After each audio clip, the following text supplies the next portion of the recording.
hari utubazo tumaze iminsi tubona ku ma réseaux sociaux abantu bibaza abantu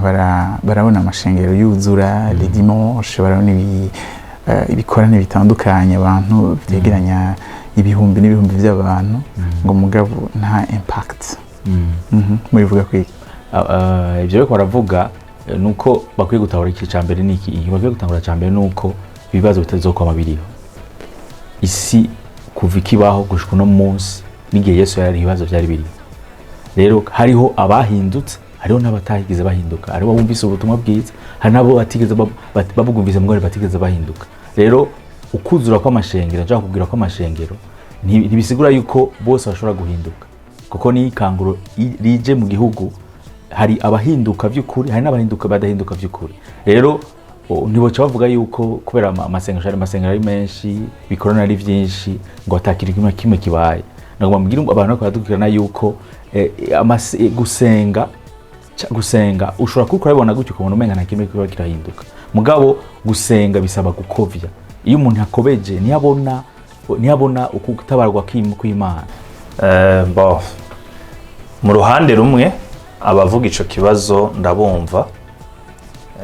barashobora kwibaza ati kweri ko abantu basenga abantu baguma bicana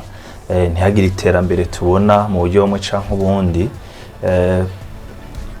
inyishu ziraboneka zo gusenga nubwo ziba ziri mu rugezo abantu babyifuzamwo Imana irishura ariko kandi birashobora kuba bitari ku murindi muniniya bivanye na cane ku bantu b'Imana kuko Bibiliya iravuga ngo maze abantu banje bitirirwa izina ryanje nibahindukira bakaca bugufi bakarondera mu nyonga hanje bakareka ingeso zabo mbi nzobumva hanyuma mbakirize igihugu birashobora kuba bifatanye n'ubuzima abantu basenga babayemwo kubera igihugu canke ubuzima abantu babayemwo ni gicapo c'ivy'imhemu rero abantu barashobora kuba bimwe mu bituma inyishu zitihuta cyane cyangwa atampinduka nini tubona nuko abantu benshi dusengana ivyaha turasenga turavuga Imana ariko kandi kuraguza usanga bitaheze mu bantu basenga ubusambanyi ntibwaheze mu bantu basenga kwiba ntibyaheze mu bantu basenga ivyaha birakogwa kandi bikogwa n'abasenga rero ivyo navyo biratuma ivyo twiyumvira cankwe ivyo tuziga ku Mana tutayibona mu buryo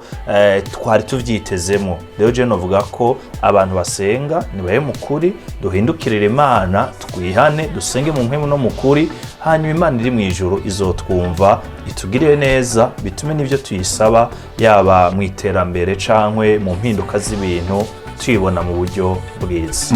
hanyuma baranavuga yuko ingorane y'ubukene muri Afrika coba ari na kimwe mu ngaruka zuko hari ibintu byo gusenga benshi sibyo na gatoya kubera ko nivyo abantu bakagiye gutahura yuko hari igihe cyo gukora hari igihe cyo gusenga rero nishobora tuvuga yuko dugerarize yuko kubera ko abantu ngo basenga gose aricyo gituma hariho ubukene bwinshi kuko no hanze hari abantu benshi basenga mu bihugu by'Iburaya barasenga mwe nico bisigura yuko na hatari abakene baruzuye abarami baruzuye rero nashize kuvuga yuko ugusenga ndi gutuma abantu baba badakora gusenga ni gutuma abantu bahabaho ubukene mugabo abantu bakwiye gutahura yuko hari igihe cyo gukora hari igihe cyo gusenga rero tukuvuga ko mu bihugu byacu muri Afrika igituma tudako turatemye igituma hari ubukene bwinshi no kwera ko badakora cyane hanze bakora amasaha 28 mugabo mu bihugu byinshi muri Afrika bakora amasaha 28 usanga bafise amasaha ari limite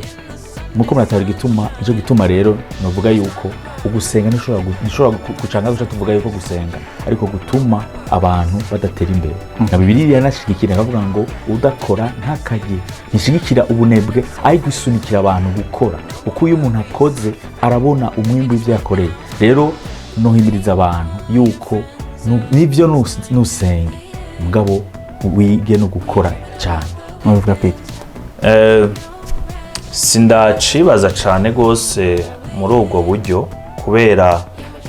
n'abadasenga hari igihe usanga by'ukuri umuce munini wabo nabo nyene tutababona ku kivi, tutabona mu bikorwa. Je novuga ko hakwiye kubaho equilibre mu bantu basenga, ndibanda cyane gose mu bantu basenga kuko ni bamwe mu bategereza kuzana impinduka mu isi. Hakwiye kubaho equilibre, umuntu ntahengamire mu gusenga ngo umwanya wiwe wose awushire mu gusenga gusa, yibagire ko hariho ubundi buzima, kuko umuntu aremwe mu mice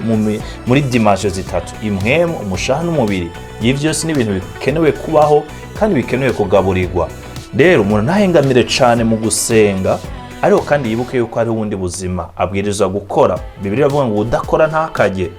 Kandi umuntu ntahengamire naho nyene mu kazi, yibagire gusenga. Impwemu yiwe irakeneye kugaburirwa. Uravye umukozi w'Imana Nehemiya, ukuboko kumwe kwarubaka, ukundi kwagufise ikigwanisha. Ntuvuga ngo habwiriza kubaho equilibre mu buzima bw'abantu. Rero